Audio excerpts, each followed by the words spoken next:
Sigurno često kupujete banane, ali već nakon par dana one pocrne.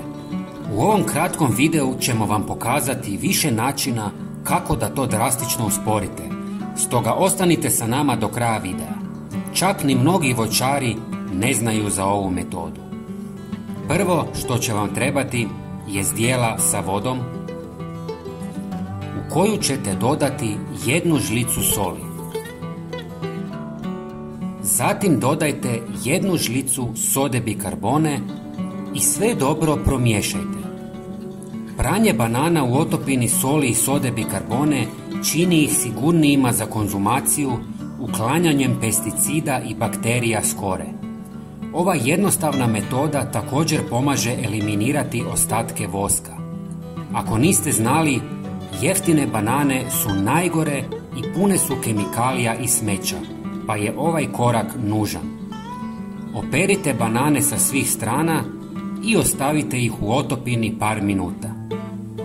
Izvadite ih i dobro osušite krpom da ne bi brzo istrunule.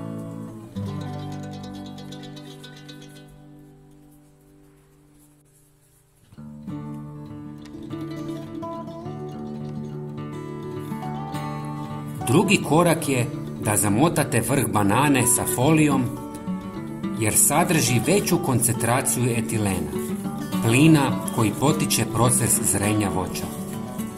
Kada se vrh banane zamota, smanjuje se izloženost zraku i sprječava da etilen iz unutrašnjosti kore djeluje na cijelu bananu, što može usporiti proces sazrijevanja i očuvati njihovu svježinu.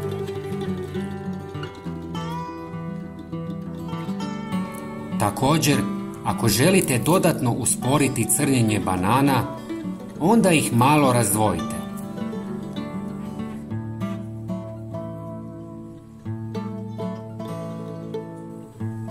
I nemojte ih miješati sa drugim voćem, poput jabuka, jer i one ispuštaju etilen i ubrzavaju sazrijevanje banana.